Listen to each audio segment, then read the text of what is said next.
Hi guys, Mike here. How you doing?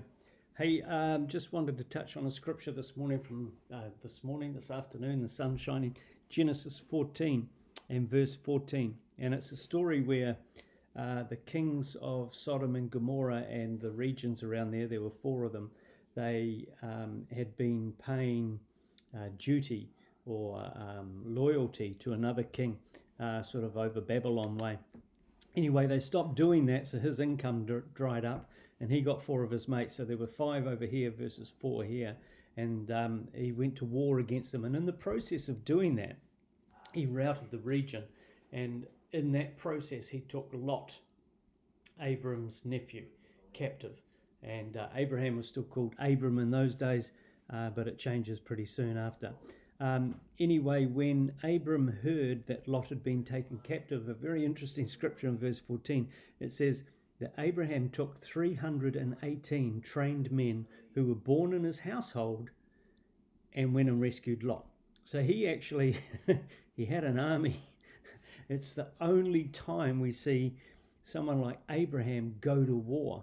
And it's really interesting because we live today, as men, we're practicing spiritual warfare all the time, and we think, war is not a good thing. But in Deuteronomy 4:9, it says to tell your kids about the way of the Lord. Proverbs 22:6 says, train a child in the way he should go. And these 318 men were all born into Abraham's household. And he trained them in his culture. He trained them in his religion. He trained them in his ways of life. They were instructed to serve God just like he served God. So you can see what sort of guy he was. The words seem to indicate that they were instructed, they were cultured, they were faithful, they were loyal, they were trustworthy. They were like mini-me's of Abram.